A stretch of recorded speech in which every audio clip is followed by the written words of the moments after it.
and soul. Does that not just absolutely describe what you put into the job?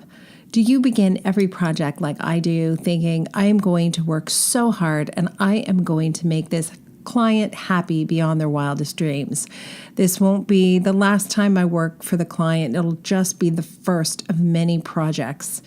And if you do feel that way, and if that does describe you, what do you do when you come to a place where you realize you're falling short of that ideal? Well, we're going to talk to someone amazing today. Her name is Juliette Palarea, and I hope I am saying her last name correctly. You have to go to her website. It's jpstyles.net, and it is just full of beautiful photographs, including some of her.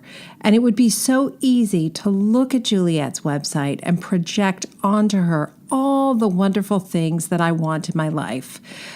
You could make up that she is living the dream, doing multi-million-dollar projects, making all of her clients happy, and is highly sought after in her community in Maryland. And all of that is true, but there's another side to the story.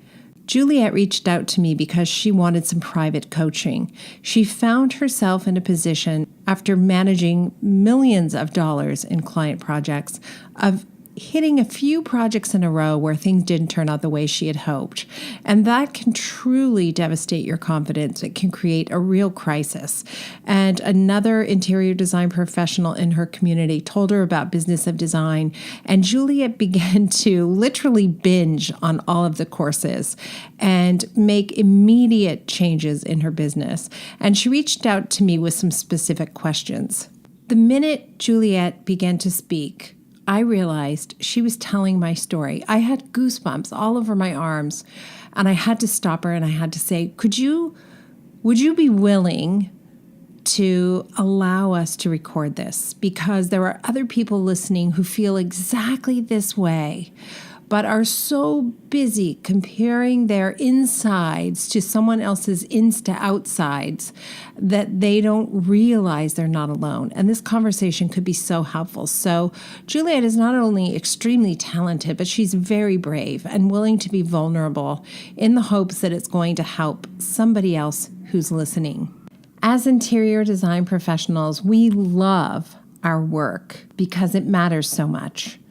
We want our clients to get our best every time because we know it's going to affect the way they live for years to come.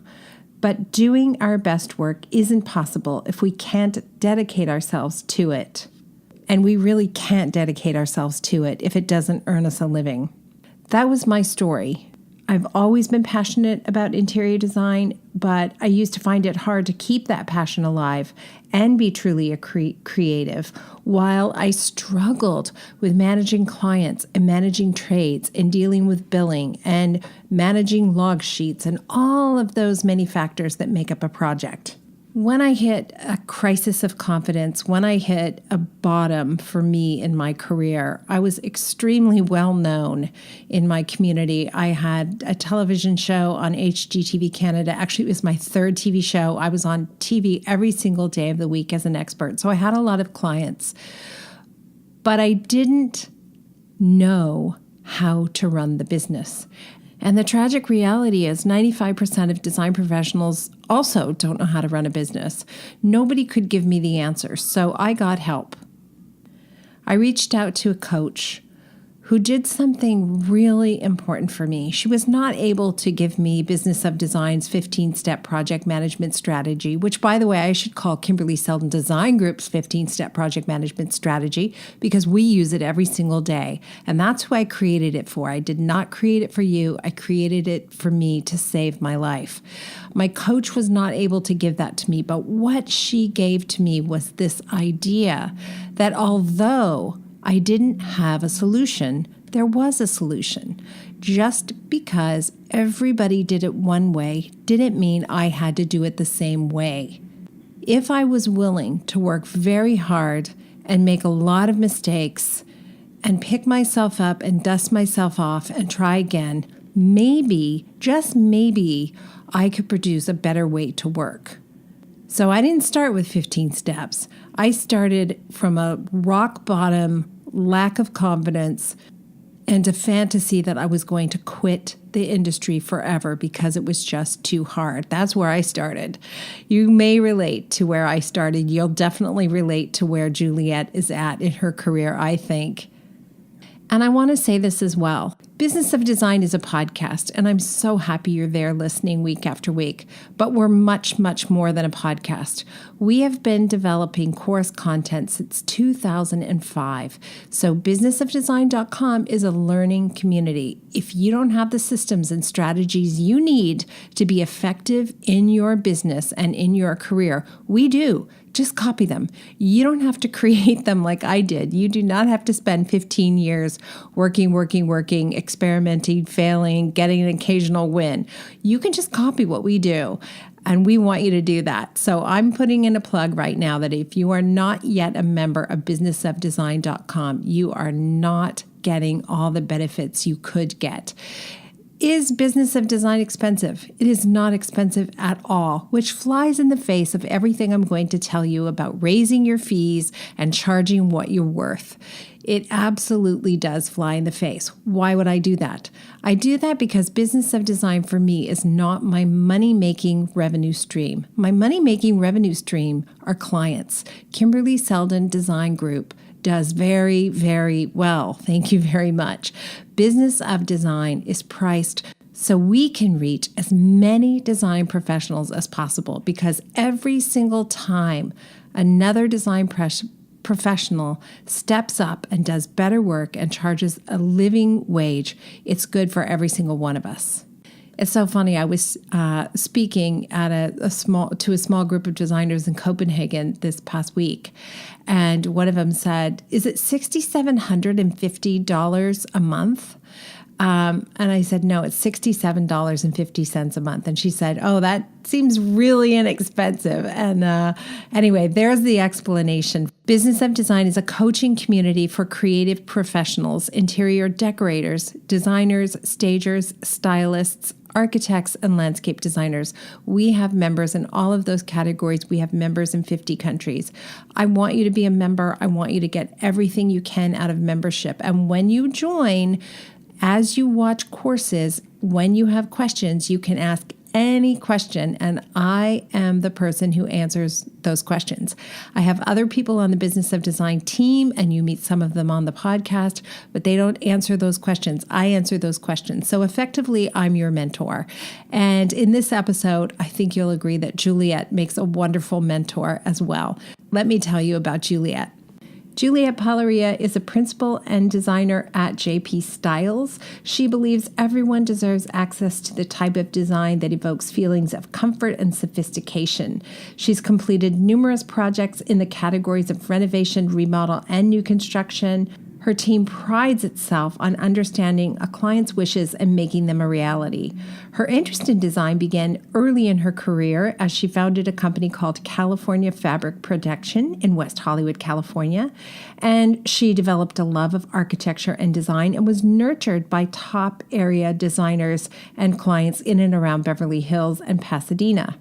Juliette's projects today have been featured in Baltimore Magazine and Chesapeake Home, as well as she's received recognition from the Home Builders Association of Maryland and an award for excellence in kitchen remodels, $300,000 to $400,000. So literally millions of dollars in design projects managed. Her success is not solely created through execution, but also in the trust her clients place in her. Again, jpstyles.net. Check out her website as you listen to her brave story and the beginning, I think, of an explosion into a lifestyle and a career she's dreamed of. I'm so glad you're here. Episode 81, Impetus to Change.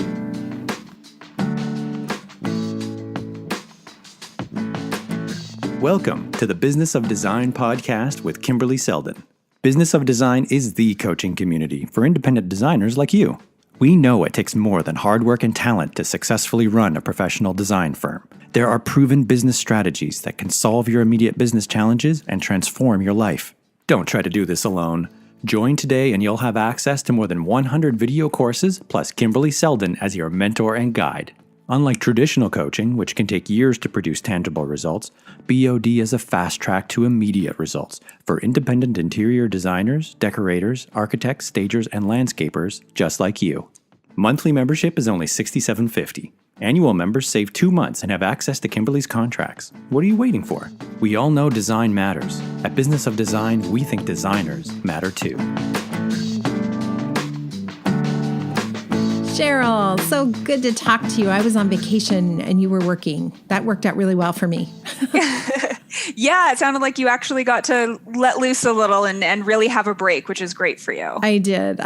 But I know you were busy keeping a lot of balls in the air. So what's going on for us?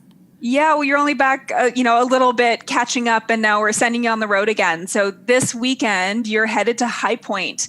So you're doing 2 events there on Friday, the 12th at 1 o'clock at the Point. You're going to be doing a live podcast, which is exciting. Some of our members are joining you, but all of our members can come out and watch. So if you're going to be at High Point, go to the Point at 1 o'clock on Friday, and you can be part of that live podcast. Right. And everybody is invited. If you are not yet a member of Business of Design, come on out and hang out with our awesome, cool members and get your questions answered. Because it's going to be, we're going to be interviewing some of our Business of Design members.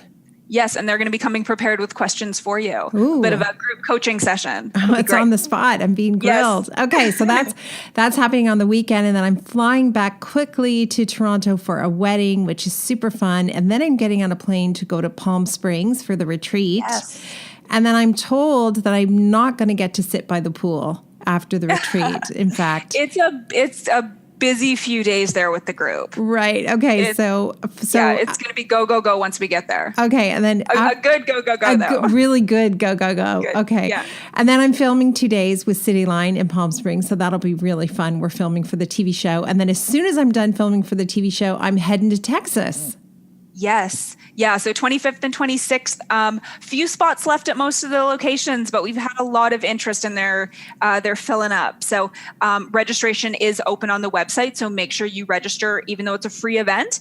Make sure you do sign up and let us know that you're coming. Okay. Super fun. And I'm spending both nights with my oldest and dearest friend in Dallas, Joyce Lacert, and she's going to get in a car with me and drive from Dallas to Houston very early in the morning, so we're on time for that event. And so that's really fun for me. So she's never gone to a Business of Design event. She's not an interior designer, so it'll be fun to have her feedback on the group.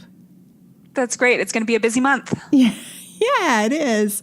How unusual. Well, I'm looking forward to joining you in Palm Springs. Absolutely. And then November and December, we will be making announcements about what's happening in 2019. We have so many It's a long list. Yeah, we have some really fun stuff and more courses coming, more learnings. And Cheryl, can't live without you. Thank you for everything. We'll talk to you soon. Bye. Bye. Juliette, it's great talking to you today. How are you? I'm great. How are you? I'm good, thank you. Where are you from? Where are you calling from? I am calling from Timonium, Maryland. It's about 20 minutes outside of Baltimore, Maryland. Oh, lovely. Okay, my second marriage was in Baltimore, Maryland. I've been married to the same guy, and we get remarried every 7 years. And our second wedding was... Yeah, so I can say things like, my fourth husband would never have said that to me. That is hysterical. So Baltimore. Yeah. We had really close friends who lived there. We got married in the harbor, and it was beautiful. It was cold that day, but it was just beautiful. That's awesome. Yeah. Okay, so we started having a conversation offline, and I said, no, this is too good. It has to become a podcast. So let's just start at the beginning, if you don't mind. You essentially told my story, and you were so candid and so vulnerable, and I had goosebumps thinking about what it feels like to be in that position, and I'm also super excited because I know you're not going to stay in that position very long. But if you can just tell me why you reached out in the first place.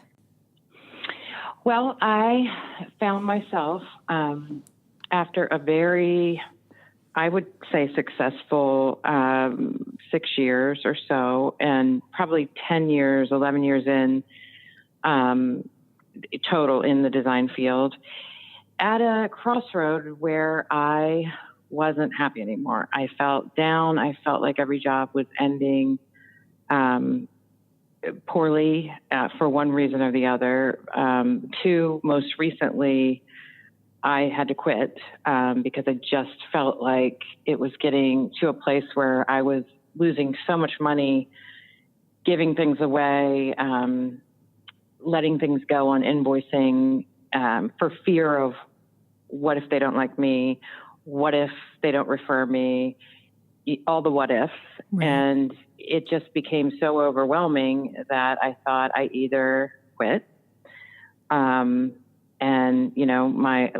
fortunately I'm married and he could, manage the household income until I regrouped and figured out what to do, or something was going to happen. And that something that was going to happen was you. And I always feel like, when life becomes painful or stressful or difficult is when another door is going to open. And I was waiting patiently for that. And I spoke to another designer who was in a very similar situation, and she gave me your website. And the difference between, I think, her and I is I devoured it. I mean, I've been up to 1 o'clock every night watching lesson after podcast. I just want to acknowledge you and affirm you for being so brave to share that, because that is my story. Projects ended badly. I felt embarrassed about that. I felt shame about that. And I felt that possibly every other designer in town was having a great experience and their clients loved them, because when I went to parties, that's what I heard. That's what I heard from all the designers. Oh, everything is great. My clients love me. Best year of my life.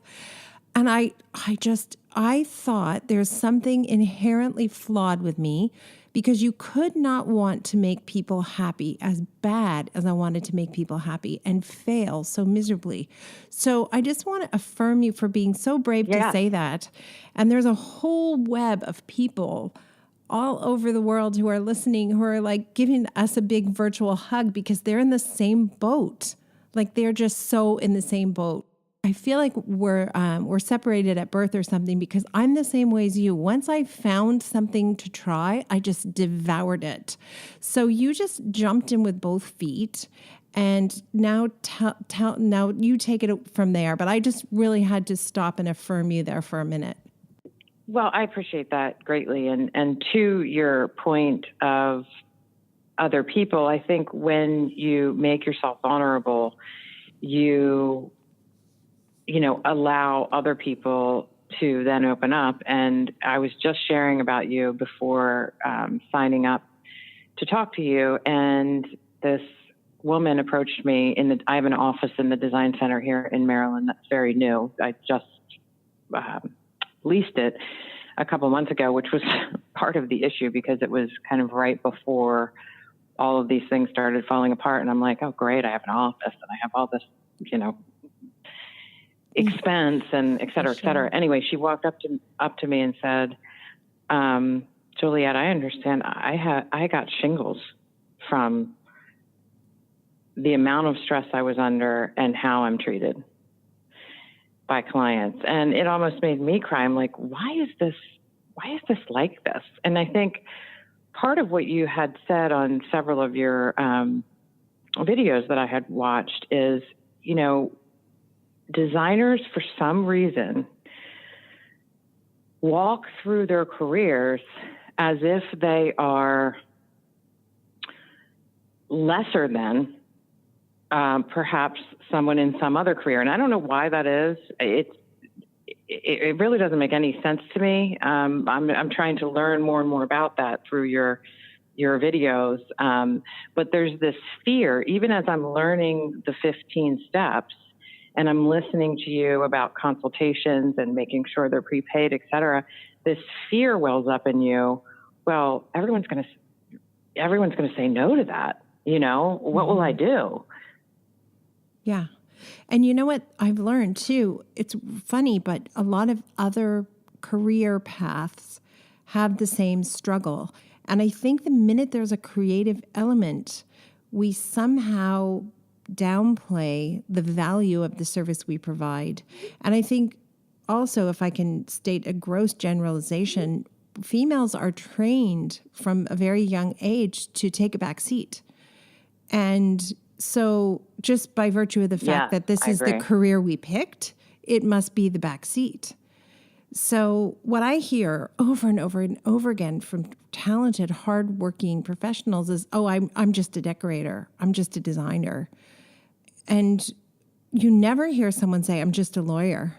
I'm just a doctor. I'm just a, electrician. I'm just a engineer. But you hear just a lot around the things that we do. So yeah, we're not alone. We're definitely not alone. That's for sure. Yeah, it's sad and unfortunate because I actually don't know a group of people that work harder to please people. 14, 15-hour days. I'll be styling a home. One of the recent, I will call disaster endings. Literally, these people were off in France vacationing, and we were finishing the install, and I stayed at this home until probably midnight cleaning, just cleaning because I couldn't find a cleaning crew, and I wanted it to be perfect for them when they got back. And when they got back, the way I was treated is what I am experiencing time and time again, and that's what beats you down. So it wasn't, they didn't even acknowledge or recognize that I had did that. It was what didn't I do? Right. And what didn't they get? And it's just not right. I guess but when I was listening to you, I'm like, but I've created this. I've set this up. I've set people up to treat me this way. Well, and this is how I know you can beat this, because you're already there. You get it. You'll never get there if you still think it's the client's fault. Never. But the minute you can say, I know that I've created this scenario, so now I'm going to change, and that might be a bit hard. It was very hard for me. I'm going to change, and the whole world will have to change around me. There's no other way this could work, because when you change, everybody changes. They have to change to work with you. And it honestly begins from the moment, I think, when you're at your lowest low, when you really are at the bottom and you're despairing, that's when you can make the most powerful changes, because you're like, I give up, I surrender. I'm done. I have a friend who'll say it's like a boulder rolled over onto you, and you're flat on your back with a boulder on your chest, and you're looking up at the heavens, and you're just like, I give, I'm done. Tell me what to do. I don't know what to do. Yeah. So yay, that's where you are. That's exactly right. Yeah, that's where you are. And I just visualize people listening to the podcast and they're driving. They're like, oh my gosh, me too. So please give us a shout out if this is your story as well. Okay, so now what? Now what? I know that we can plug up 95% of the holes that are causing clients to be stressed through Business of Design. That was my experience, that we can plug up 95% of the issues that cause people to be stressed. So that's possible, and that's really exciting. But what do you do today when you're in this position where you just feel like you've just been beaten down so badly? What do you do next? Well, that's a good question. And part of why I signed up to speak in front of my financial advisor's clientele, I guess you could say. And it's already, the invitation went out, and it's already generating a lot of yeses in the RSVP, because I think design is something that people are very interested in, particularly women, I think. Just so everybody has the background, you have a financial planner who said, hey, Juliette, I'm hosting an event with some of my high net worth clients. Will you come and speak? Yes, correct. Good for you. And it happened to hit. It's a gift. And I don't think anything is coincidence. it was right when I started to think about, okay, why don't I have any work? And when I say I don't have any work, that's not really fair. I have a couple renovation jobs, but no decor jobs. And I had become used to having these big houses. So I would have a big house that I was working on, and then, 4 or 5 other smaller projects at any given time. And that wasn't present. And then there weren't a lot of calls. And like I told you, it was kind of the perfect storm. And then he asked us, and I thought, well, of course I need to do this. It's actually nice because I have the space to do it and the space to give it what it needs. But what's interesting is, so I'm thinking to myself, A, how am I going to speak in front of all these people and thus me finding you, calling you? But B, and more importantly, let's say clientele comes out of that. Then what? I mean, I am literally in a position right now where I refuse to even go out on a consultation. I, in fact, just got a call yesterday for a consultation up against 2 of the big designers in town. You probably know one of them. And I'm thinking to myself, okay, well, I don't want to go out on this unless I have implemented all of Kimberly's platforms. Because I don't want to do another job ever unless I can protect my time, my sanity, all of it. And so that's the other thing. What do I do with that? How do I put these things into high gear and make sure I can do it well when I'm just learning? Okay, so there's nothing better than high stakes to make you learn quickly, right? So I think you're in a really good position to implement fast.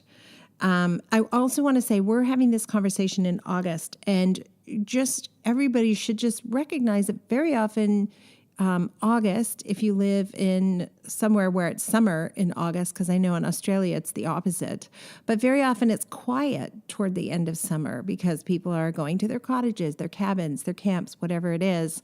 So that's kind of typical. And I think in your case, Juliette, it's just the universe is providing you with just a bit of breathing space so you can make these vital changes that you have asked for. So I think you're in really great shape. And I'm excited about the speaking opportunity you're going to take. So we want to talk about that.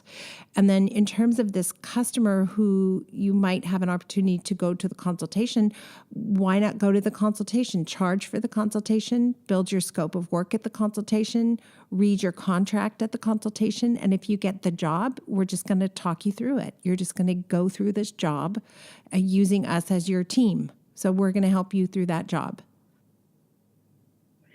Well, I think that is phenomenal. But one question that begs, and I'm sure other people that would be listening would have the same question. Why I would think that they would.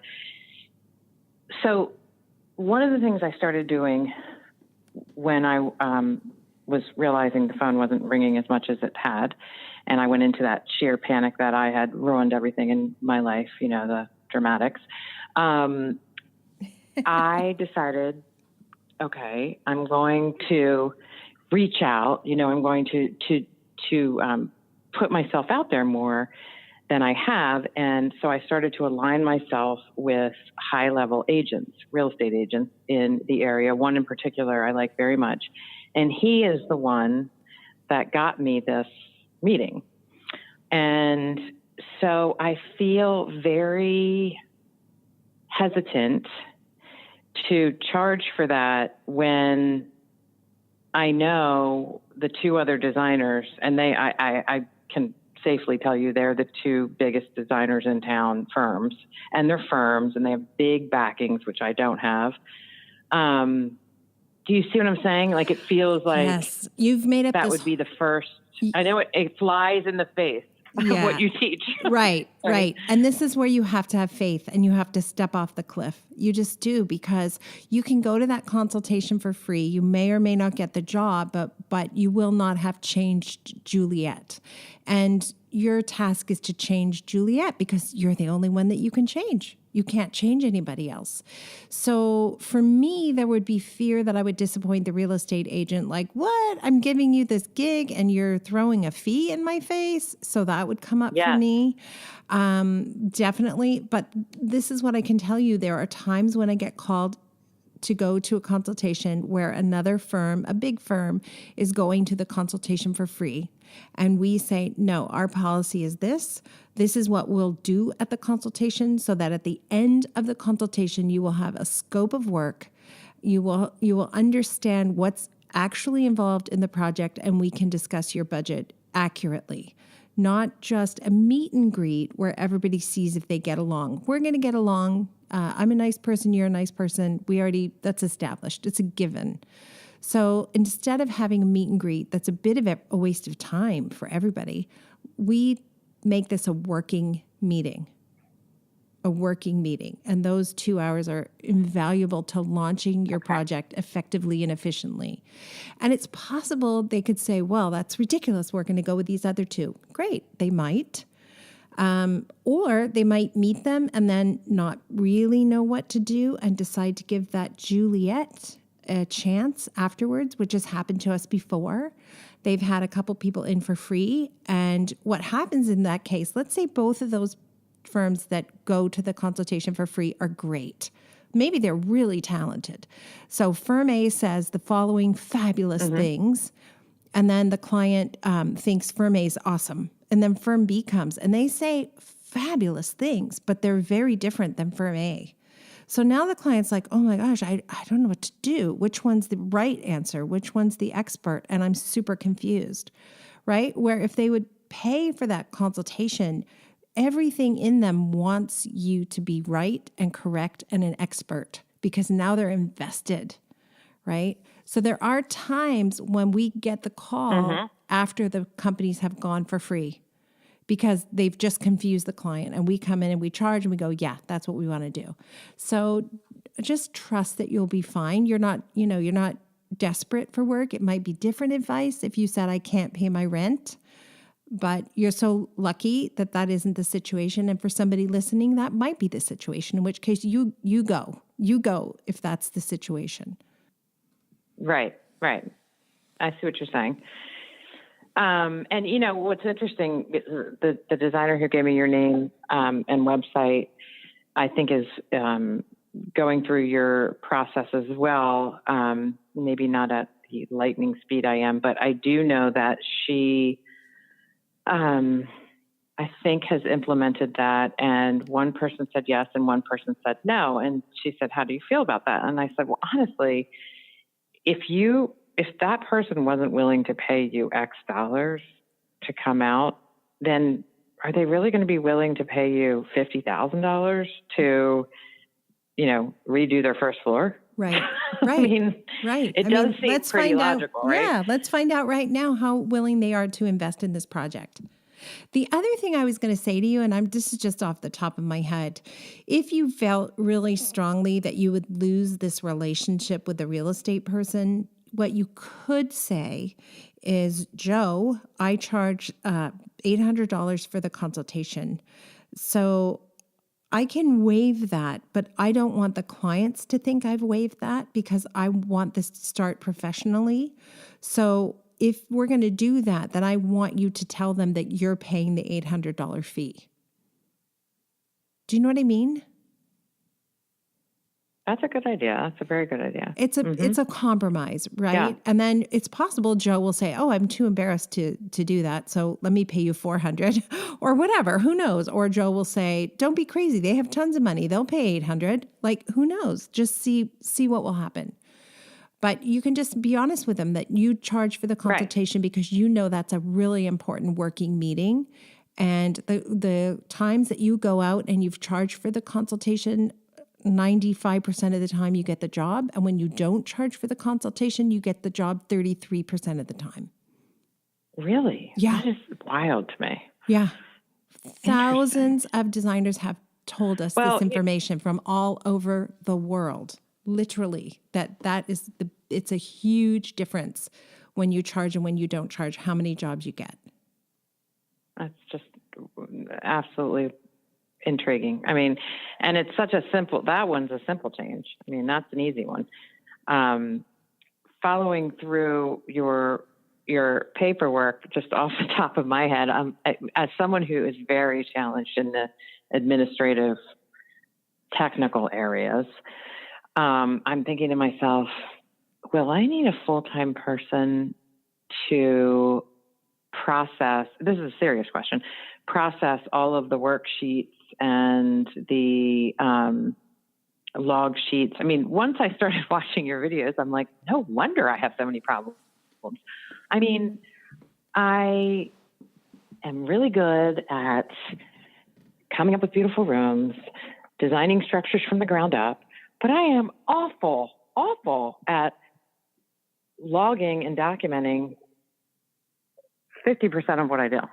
For sure. I think we all agree that is true for the majority of us, for sure. And the short answer to your question, are you going to have to hire someone full-time to do that, is yeah, maybe, but that person's hours are 100% billable. And that person becomes a profit generator for you. What happens in most cases, the designer's overwhelmed, can't breathe, literally doesn't know how she's possibly going to survive the next month or 6 months, or he. And then you grab at the very first hire you can find. Look at you. You have a pulse. You'll do. Come and help me in my design firm, right? And then they get there and they say, yes, of course you. I know you have, because we're separated at birth. I know you have. Because I've done it, right? And then they get to your office and this literally, how can I help you? I want to be of service. What can I do for you? And you say, okay, well, I'm going to give you the Smith job. I just have to get it to a place where I can give it to you. And so leave that one with me. How about if I get you to do this thing? And then she'll ask a question and you go, oh, okay, yeah, I guess I have to train you on how to do that. You know what? Leave that one with me. I'll do that one. And then before you know it, that person is like picking up your dry cleaning and, returning. This is identical. Oh, this is identical. Right? Doing my laundry, picking my kids up in the carpool line. Yeah. And I'm still doing the same thing back at the office, pulling every hair out of my head. Yeah. That's me. And by the way, can you get me a cappuccino? So now you have a $25,000, $30,000 a year cappuccino getter. And by the way, it's no picnic for the person who wants to work for you either, because they actually really do want to be helpful. So you are going to go through a painful marathon training period right now. This is where you're at in your life. You're going to train for a marathon. You're going to tear an Achilles heel or whatever you do when you're a runner. I don't know. I'm not a runner. You're gonna have to go through some aches and pains, but you are going to be able to do this. You are going to be able to do this. I'm not someone who loves paperwork. I did not like any of the system. I didn't want any systems. No systems. No, thank you. This is a creative business. Every one of my projects looks different. You seem well, I've been doing it a long time now, right? And then here's the weird thing. I realized after we were using them that it made things easier. That was a shock to me. It made things easier. Right. Right? It just, wow, that's easier. That's easier. And then once I had the systems and they were written down, hiring that next person is easy.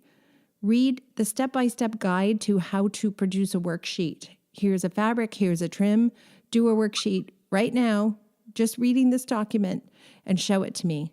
And how much easier is it training someone like that? Yes, I agree. I mean, it's overwhelming now. I'm glad you're saying it's going to be a painful marathon, because that's how it feels when that is not your gifting.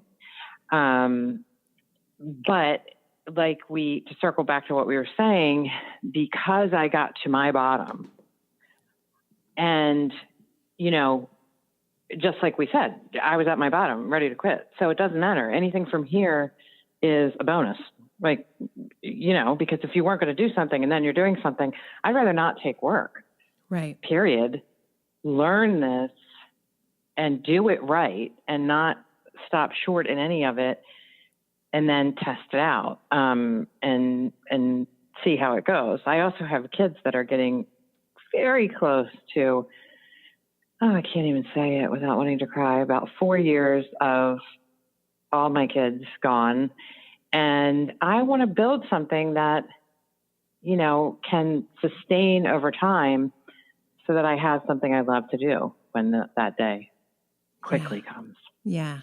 And I want that for you too. And you deserve that. And it's possible to do this. It is possible. I did not think it was possible when I first started down this path. And there were times where I was crying and I was throwing the book against the wall and said, I just can't do it. But here's the thing. I'm still not good with paperwork. But I faced my demons. I figured out how to do it. And then I can hand it to someone else and I don't have to do it anymore. You have to have the ultimate showdown, right? This is like Rocky versus that Russian guy. I don't even remember which Rocky that was, but right? There's an ultimate showdown between you and purchase orders. And once you do it, you face it. It's not all that fun. You get it done. You do not have to do it anymore. Or you can choose to do it and it's really easy. I would have loved, in fact, I would have paid a lot of money to watch you with my last client. It's a fantasy now. Yeah. You and my last client together with purchase orders. I think she had me redo her dining room 12 times. I think I did it 12 times under a flat fee contract. And when I was studying your flat fee contract last night, if I could put that up, I was like, oh my goodness. Yep. Mm-hmm. It was just basically winging a business. I'd throw a giant number out for a flat fee and think that it was going to cover me over the next 8 months. Right. I actually would think, wow, I can't believe they said yes to that number. Of course. And then wow, that sounds like a ton of money. Can I just say too, that was an incredible Freudian slip that you had. You said flat free like 3 times. And because right? I'm no psychologist, but exactly. That's the very definition of a Freudian slip. Absolutely. Flat free hysterical. Is what most of us do. Most of us do flat free. Oh. Right? Yeah. Yes. I would love to have seen you and her together. Oh, well, I want to see you with her because she'll come around again. And this is the weird thing too. I used to joke, like, if you had my clients, you would drink 2. That's how I felt on a Friday night out. You would drink 2 if you had my clients. Well, my clients are all great now. So did they change or did I change? I honestly, going back, when I look at those, scary one. Right? When I look at those clients that I really struggled with, that I thought were such jerks, I really wonder if I would go back in time and do it the way I'm doing it now, if they would turn out to be pretty decent human beings. I think I stressed them out a lot with my chaos. So scary. Yeah. Oh, no, Kimberly, that's tapping into the. Yeah, you're right. You're right. Because listen, this is why I got to the place I was. I consider myself a pretty self-aware human. I've, been in therapy over my days. I want to be introspective. I don't want to not look at reality. And there was one common denominator, and that was me. Right. So it can't be that all of those people are jerks. And I know I'm a really nice, loving, caring person who works my butt off. So it wasn't that I'm this bad person, but there is something I am doing or not doing, probably not doing, that is raising the hair on these people's backs. And I heard the same thing over and over, Kimberly. It's like literally everyone. Juliette, you are so talented. We absolutely love our house. Love it. Everything about it. You hit the nail on the head, but Yeah. we can't stand your accounting. We can't stand, and this was the best one. I just have to say this. I can't believe I'm telling you all these horrible things. But this one woman said, Juliette, it's like you dressed me up to go to the ball and didn't put my jewelry on. You got your paycheck and you were gone. And what was I thinking? I was thinking I was underpaid by, $1 trillion for the work I had done. So that disconnect is what led me to where I am right now. Yeah. We can change all that. I guarantee you we can change it. I know because it's changed for me and it's changed for so many other people. And I'm not so special. There's nothing special about me. I just did not want to fail. And so I was persistent in looking for solutions. And then when I found solutions, I shared them. First organically and now through Business of Design, but it's really important for me to keep talking about it because my default position is doing it the old way. Don't worry about a worksheet. Just, don't worry. And then things get messed up. So I can't say that you will be a person who loves paperwork and loves the documentation part, but I can say that you can create systems where those things are not painful. And if you follow the rules, your own rules, you will be 100% transformed. And I predict 5 years from now, we'll be having this conversation and you'll say that 100% of your clients in the past 5 years have been happy with your work. And that's where I am. I have literally one client in the last 15 years who wasn't happy. And it was a series of unfortunate events coupled with the fact that I think you just wasn't a happy person. So, but that's pretty good. 15 well, years. I was going to say there are those. Yeah. Yeah. Yeah. But they're rare. Yeah, I used to think they were every client I had, but now I know, no, it's extremely rare. It's extremely rare. So definitely we can fix the things that are wrong that are leading you to the moment where the client tells you left off the jewelry. And I think it's from the first phone call that they have with your office. That's where it starts. And how a project starts is how a project ends. So I go back to the fact, if you start that project for free, that's how that project ends. And if the client is driving the bus, the project will never end smoothly, never. So whatever is causing us to have you redo a dining room 12 times, that's got to be fixed too. And we're going to look at all that stuff for sure. Juliette, we end every single podcast by asking our guests to provide design intervention. What would you say is something you feel really committed to that you think could be vitally important for someone listening? Well, is it too simple to say that I'm going to put all of these practices absolutely into high gear as of tomorrow? I mean, that would be if nothing else, it probably sounds silly since I'm talking to you. No. But that would be exactly what I would tell any designer today, that just don't go another day on the path you're on until you put these steps in place so that you don't have these horribly emotional endings that I've had recently. Yeah. That would be my So word of advice. Yeah. So take action today. That's what I heard. Take action today, because we're really big at saying, I'm going to do that next Thursday. I'm going to look at that as soon as I finish the Smith project. I'm going to make time to do that course next week. As soon as I just have to get through this one thing I'm doing right now, then I'll do it next week. But my experience is today's the day, today. Even if it means you stay up an hour later. I agree 100%. Right? You stay up an hour later, you don't watch Netflix, you do whatever it is today. So even if it's 15 minutes of working on your business today, it's better than planning 12 hours next week. 15 minutes today, right? I think that's a great design intervention. It is. Yeah.